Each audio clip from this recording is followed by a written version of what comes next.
So guys, morning call. Wanted to share a story with you really quick. It was these beautiful day out here. There was these two very, very good basketball players. They were equal. Look, they were equal in talent. They were equal in skill. And so they did a case study on these two guys, right? What they did was they had one basketball player play in a brand new gymnasium. Okay. And all he was doing was shooting shots. He was shooting shots, right? There was about maybe 50 people watching him shoot.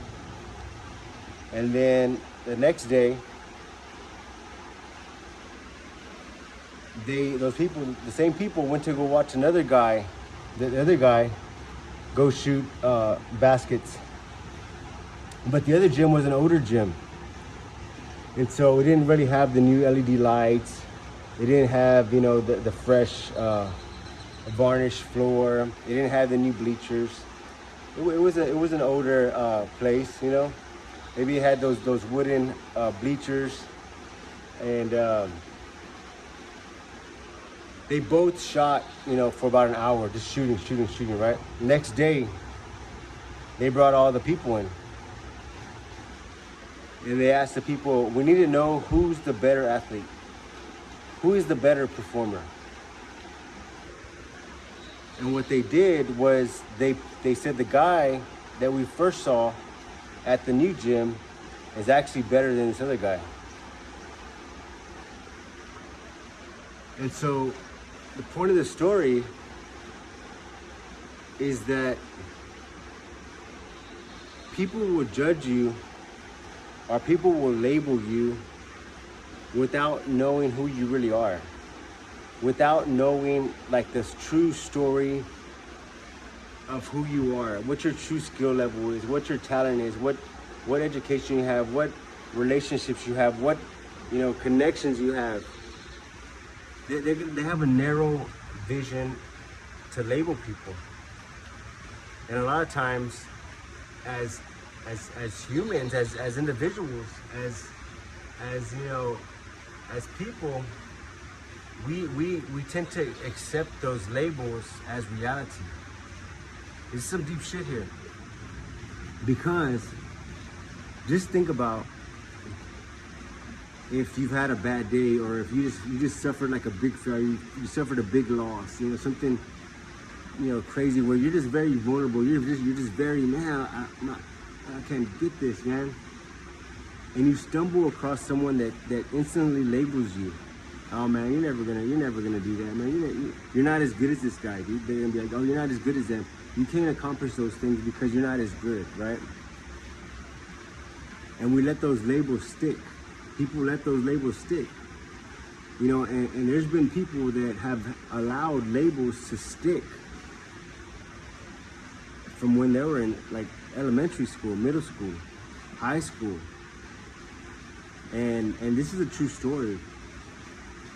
It's a true story right here, what I'm gonna share with you. Several years back,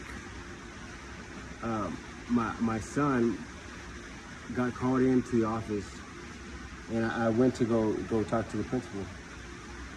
And I was listening to what the principal was saying, and she attempted to put a label on my son.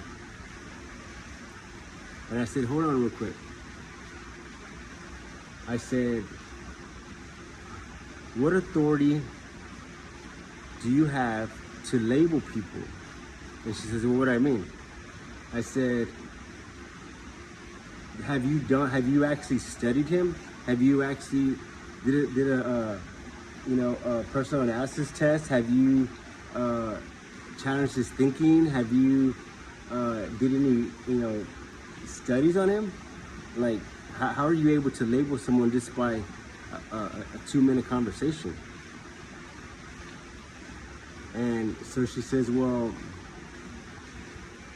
I don't really have any authority. I'm just kind of speaking what I see, right? And so basically she's just speaking her mind. She's speaking her opinion. But At the same time, I can label her and say, oh, this lady doesn't know what she's talking about, right? Or I can say, okay, you know what? I can easily label her, but then I look at her, the bigger picture. I say, okay, who is this lady? What kind of family does she have? What kind of social life does she have? What kind of income does she have? Does she like her job? Does she have friends? Is she married? Is she divorced? How many times has she been married and divorced? You see, I look at the bigger picture and I say, okay, you know what? You know, she might be going through a lot of things, and she might be mad at something else to label people. So a lot of times, I mean, you gotta be very, very, you know, aware of what people are saying, because a lot of times it's their opinion. It's their opinion, and the only opinion that matters is yours. The only opinion that matters is the opinion that you tell yourself, the label you give yourself. That's the only one that matters. You can ask for input from other people. Hey, what kind of person do you think I am? What do you see that I'm good at? What do you feel my potential is? What career do you think I should go in? You know, what are some good books you think I should read? What are some good podcasts you think I should listen to? You know, who do you think that should mentor me? You know, you can ask for input, but you don't really have to accept people's opinions or labels. Hey guys, have a massive action day. You got this, man. We're on a rhythm here, man. We're on a rhythm. Do me a favor, make sure you subscribe so you can get the notifications. I'm on the grind, man. I do this, man, to inspire myself and to inspire you, and to make sure I get my ass up and get my ass to the gym. And we do this every day, baby.